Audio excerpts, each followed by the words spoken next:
皆さんごきげんよう、上川かおるです。今回取り上げる話題は、日本と台湾との友好関係を深める良いニュースが入ってきたので、今回はご紹介しようと思います。それは、東日本大震災のその時に起こった福島第一原発の事故以来、台湾は日本の福島県を中心としたいくつかの県に対しては食品輸入規制を行っていました。この問題に対して台湾が輸入規制の緩和を発表したのです。今回の動画ではなぜこのように規制が長く続いてしまったのか、そのあたりの解説を主にやっていこうと思います。それでは福島県などからの食品輸入規制について緩和するニュース、中身を見ていきましょう。台湾、2月下旬に福島産など食品輸入再開、 TPP 加盟狙い。台湾当局は2011年の東京電力福島第一原発事故から福島県など5県産の食品輸入を禁止した措置を解除すると発表した。キノコ類など一部の規制は残すが、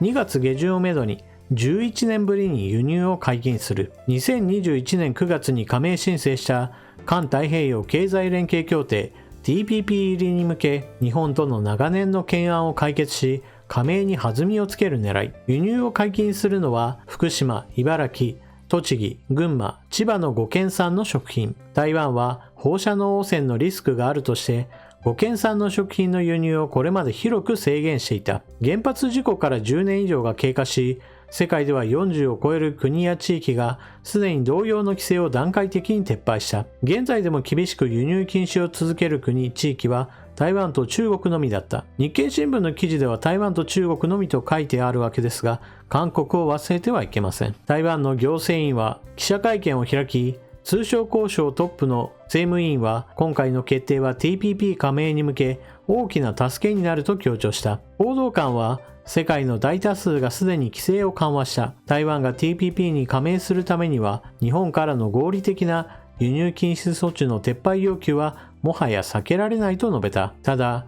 台湾の世論は依然として輸入に反対する声が根強い。大手民間シンクが発表した世論調査では、5県産食品の輸入解禁に 54.6% が反対し、過半を占めた。福島県などの食品輸入解禁に対して反対派が 54% いるのに対して賛成派は 38.8% でした。特に絶対に反対だと答えた人は全体の 37% にも上った。蔡英文政権が世論を仕切ってでも5県産食品の輸入規制を撤廃し TPP 加盟を優先する背景には中国の存在がある。輸出が経済を牽引する台湾では現在輸出の4割強が中国向け。経済は中国に大きく依存する。昨年の輸出額も約51兆円と過去最高を記録したが、4割強の約21兆円を中国向けが占めた。そのため、対中強硬路線を敷く蔡政権は、中国からの経済的な自立が欠かせないとし、以前から脱中国の切り札に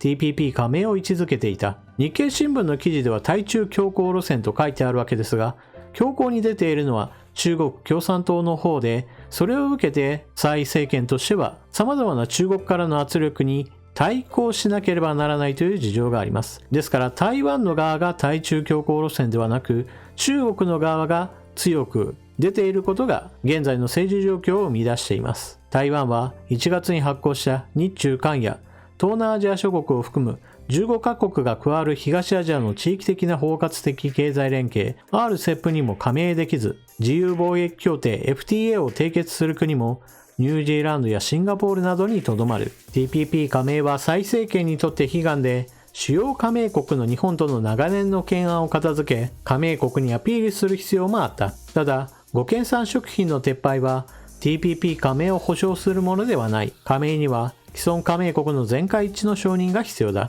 2021年9月、台湾とほぼ同時に加盟申請した中国は台湾の加盟に強硬に反対し、加盟国に対してロビー活動を続けている。一カ国でも反対すれば台湾の TPP 加盟は実現しない。今回の規制緩和に合わせて蔡英文総統は日本向けのメッセージを発しています。2011年の原発事故以来続けてきた福島など5県産食品に対する輸入規制の緩和を今日発表しました。台湾が国際基準を受け入れ、科学的根拠に基づいて政策を展開する決意を示したものです。日本は信頼する友人であり、重要な貿易パートナーです。様々な課題を緊密に連携して成果を出していきたい。記事にもあったように、台湾国内においてはまだまだ福島県産の食品などに対する不信感が残っているようです。このような状況ですから、なかなか規制を緩めることができなかったのがこれまでというわけです。なぜこのように長引いてしまったか、その原因は何といっても、この地域の食品が危ないぞと言って回る人たちがいるからです。その代表的な例として2つ挙げることとしましょう。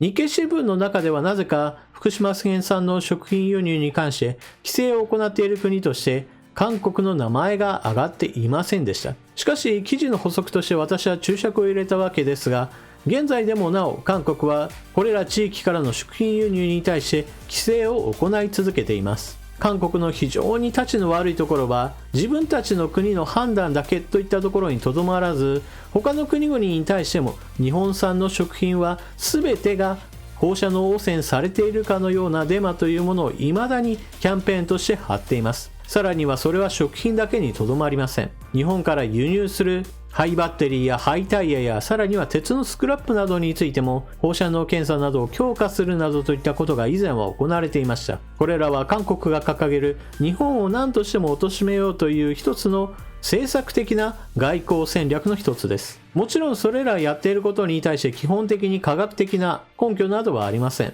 先ほども述べたように政治的な貶めるぞという目的があって、その陥れるぞという目的にかなう一つの方法として日本から輸入するものについて食品だけではなく食品以外のものなどについても放射能検査を強化するといったことをしたのです。しかし今回台湾がようやくこの規制緩和に乗り出したわけですから、より一層韓国に対しても科学的根拠もなしに食品輸入について規制を強めるこの行為というものをさっさとやめなさいと日本政府は言うべき時が来ているわけです。そして台湾の人々が不安だと思っている要因というのは、韓国の展開しているようなネガティブキャンペーンだけが問題ではありません。もう一つの問題というのは残念ながら日本の政治家にもあることを指摘します。以前私が作った動画の中で5人の総理経験者が福島県に関するデマを流していますよという話をしました。それは福島県の子どもたちには放射能の影響によって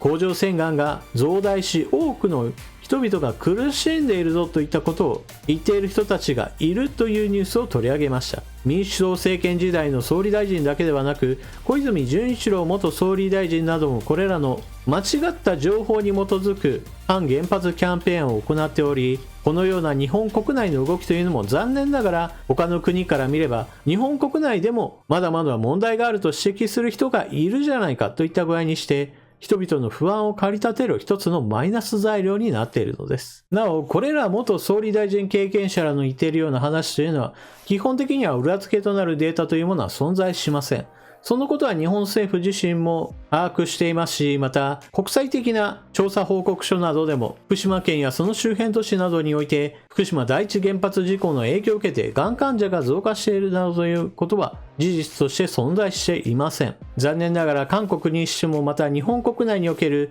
こうした元総理大臣経験者らによる反原発もしくは日本を貶めるキャンペーンなどについてはこれからも継続していくでしょうから、これらの人々のネガティブキャンペーンに負けずに科学的な見地に基づいて正しい情報といったものを広く伝えていくことがこれからも日本政府には求められることでしょう。そして記事にもあるような今回このような政策の舵を切った理由として台湾は TPP 加盟に向けて一つでも条件を良くしていこうという政治判断が働いたのだとしたら、やはりそれは日本にとっても支援すべき話だと思います。記事にも書かれているように台湾の中国依存経済といったものはこれをいかにして脱却するかというのが非常に重要です。日本自身にとってもこの問題は非常に重くのしかかっており、いかに中国に依存しない形での経済を成立させ、それによって中国に対するはっきりとものを言える状況といったものを作ることが非常に重要なわけです。